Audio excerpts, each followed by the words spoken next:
Praise the Lord friends. இன்றைக்கும் என்னோடய marriage சம்மந்தமாக நிறையா டெஸ்டிமனிஸ் இருக்குது. அதில் கொஞ்சம் டெஸ்டிமனிஸ் சொல்கிறேன் ஃப்ரெண்ட்ஸ். நான் வந்து 1996 அப்போது ஒரு ப்ரைவேட் ஸ்கூலில் நான் கொஞ்ச நாள் டீச்சராக இருந்தேன். அப்புறமா எனக்கு அதில் ஒர்க் பண்ணுறது கொஞ்சம் டஃப்பான காரியமாக தெரிஞ்சனால சரி நம்ம வீட்டுக்கு போகலாம் அப்படின்னு சொல்லிட்டு நான் ரிசைன் பண்ணிவிட்டு வீட்டுக்கு வந்துட்டேன். அதுக்கப்புறம் எங்கள் வீட்டில் வந்துட்டு ரொம்ப சீரியஸாக வந்து மாப்பிள்ளை தேடிட்டு இருந்தாங்க. அப்போது நான் வந்து ஆண்டவர்கிட்ட நல்லா ப்ரேயர் பண்ணும்போது ஒரு காரியம் கேட்டிருந்தேன்.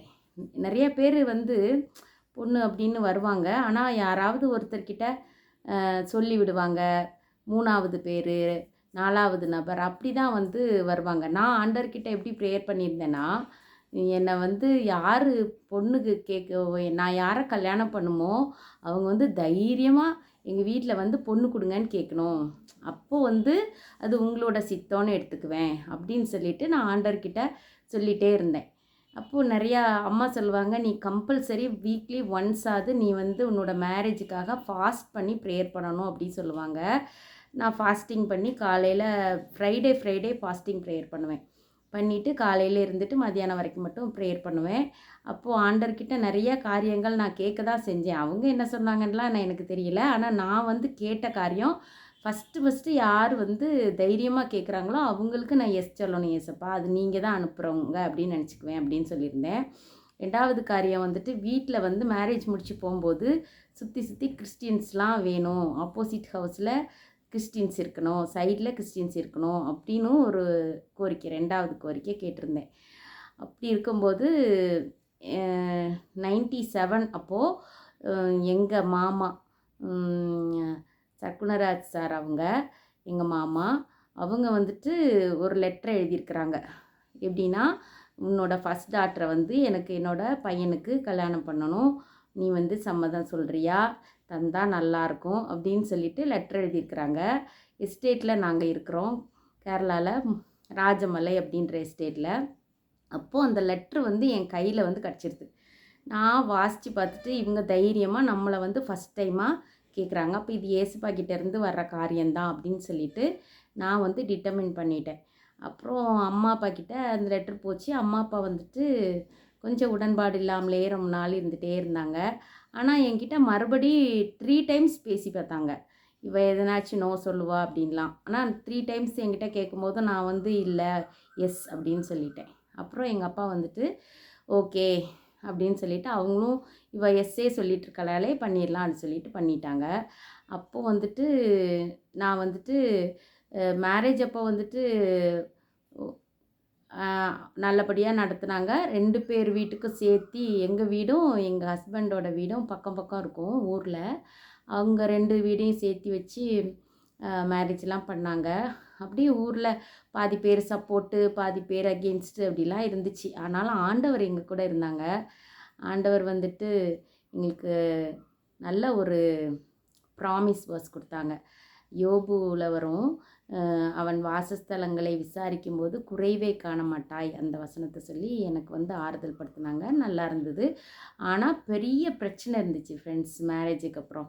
நானும் என் ஹஸ்பண்டும் வந்துட்டு நிறைய காரியத்தில் சின்ன சின்ன சில்லி மேட்டர்ஸ்க்கெலாம் ரொம்ப சண்டை போட்டுக்குவோம்.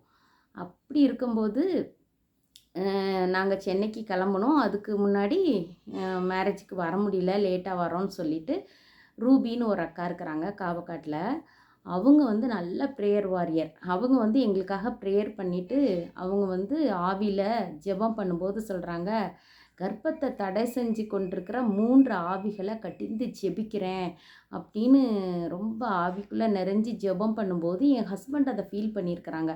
ஏதோ ஒன்று அவங்கள விட்டு போன மாதிரி.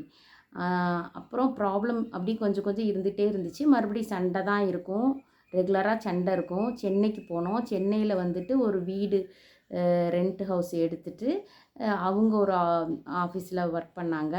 நானும் ஒரு ஸ்கூலில் இருந்தேன். அப்படி இருக்கும்போது சண்டை இருந்துக்கிட்டே இருக்கும். ரெகுலராக வந்துட்டு ஒரு பீஸே இருக்காது. அப்படி இருக்கும்போது ஒரு நாள் இந்த மாதிரி ரொம்ப பிரச்சனையாக இருக்குது அப்படின்னு சொல்லிட்டு என் ஹஸ்பண்ட் வந்து எங்கள் மாமாவுக்கு வந்து சொல்லிட்டாங்க. இப்போ எங்கள் மாமாவுக்கு ரொம்ப பாரமாக இருந்தது. அவங்களுக்கு ரொம்ப ஃபீல் பண்ணனால அவங்க சொல்லிட்டாங்க, நாங்கள் வாரோம் என்னன்னு தான் பார்க்கலான்னு சொல்லிவிட்டு அவங்களும் வந்தாங்க. ரீசனே இல்லாமல் சண்டை வந்துக்கிட்டே இருக்கும் ஃப்ரெண்ட்ஸ். 2 பேரும் சண்டை போட்டுகிட்டே இருப்போம். அப்புறம் வந்துட்டு அவங்க ப்ரேயருக்கு போகலாம், ப்ரேயரில் தான் எதுவாக இருந்தாலும் நல்லது இருக்கும் அப்படின்னு சொல்லிட்டு அவங்க வந்து யாகம்மா அப்படின்னு சொல்லிட்டு சென்னையில் ஒரு பவர்ஃபுல்லான ஒரு ப்ராஃபட் இருந்தாங்க. அவங்கக்கிட்ட ப்ரேயர் பண்ண போகலானா அப்படின்னு சொல்லிட்டு ட்ரை பண்ணாங்க. எங்கள் 2 பேரும் ஒர்க்கிங் இருக்கிறனால போக முடியல. அவங்க தான் போனாங்க. அப்போ அவங்க போனப்போ அந்த யாகம்மா அவங்க ப்ரேயர் பண்ணிவிட்டு எங்கள் மாமா கிட்ட வந்து ப்ரேயர் பண்ணும்போது, "நீ உன் மகனுக்காக வந்திருக்கிற. உங்கள் பிள்ளைங்க மகனும் மருமகளும் இன்றைக்கி உயிரோடு இருக்கிறதே வந்து கடவுளோட பெரிய கிருபை. அவங்களுக்கு அகெயின்ஸ்டாக வந்துட்டு ஒரு ஏவல் ஆவிக்கிரியை செஞ்சுட்டே இருக்குது. அவங்க வந்து இன்றைக்கி ஆண்டவரோட சுத்த கிருபையில் தான் உயிரோடு இருக்கிறாங்க. நீங்கள் செய்ய வேண்டிய காரியம் 2 இருக்குது. முதல்ல அந்த வீடு, அந்த ரெண்டல் ஹவுஸ் இருக்கிற வீடை விட்டு ஷிஃப்ட் ஆகிடணும், உடனே ஷிஃப்ட் ஆகணும். 2வது வந்து 40 டேஸ் வந்துட்டு நீங்கள் வந்து ப்ரேயர்லேயே பிள்ளைங்க 2 பேரும் இருக்கணும்.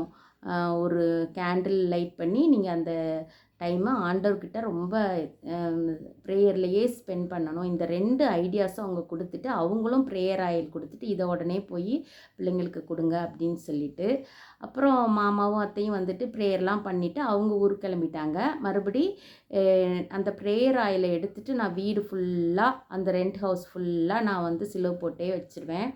ப்ரேயர் பண்ணுவேன், சுற்றி சுற்றி நடப்பேன், அப்படி இருப்பேன். அதுக்கப்புறம் வந்துட்டு காட்ஸ் கிரேஸ் என்னோட 3வது கொழுந்தன் வினோத்குமார் அவங்க வந்து அப்போது பாம்பேலேருந்து ரிட்டர்ன் ஆகியிருந்தாங்க. அவங்க ரிட்டர்ன் ஆகும்போது அவங்கக்கிட்ட கொஞ்சம் மணிலாம் இருந்தது. வீடு ஷிஃப்ட் ஆகணுமா, எந்த வீடு இருக்குது பாருங்கன்னு சொல்லி டக்குன்னு பக்கத்தில் ஒரு நல்ல வீடு கிடச்சிது. டக்குன்னு அதுக்கு ஷிஃப்ட் ஆகி அட்வான்ஸ் கொடுத்து நாங்கள் அங்கே போயிட்டோம். அங்கே போனதுக்கப்புறம் அந்த 40 டேஸ் நாங்கள் அந்த ப்ரேயர் அவங்க சொன்ன மாதிரியே நாங்கள் ப்ரேயர் பண்ணினோம்.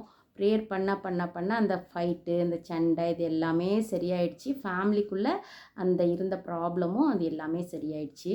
அதுக்கப்புறம் வந்து ஒரு இதை ப்ராப்ளம்ஸ் எல்லாம் முடிகிறதுக்கு ஒரு இந்த ப்ரேயர்லாம் முடிஞ்சு வீடெலாம் ஷிஃப்ட் ஆகி 7 மந்த்ஸ் ஆயிடுச்சு இந்த ப்ராப்ளம்ஸோட.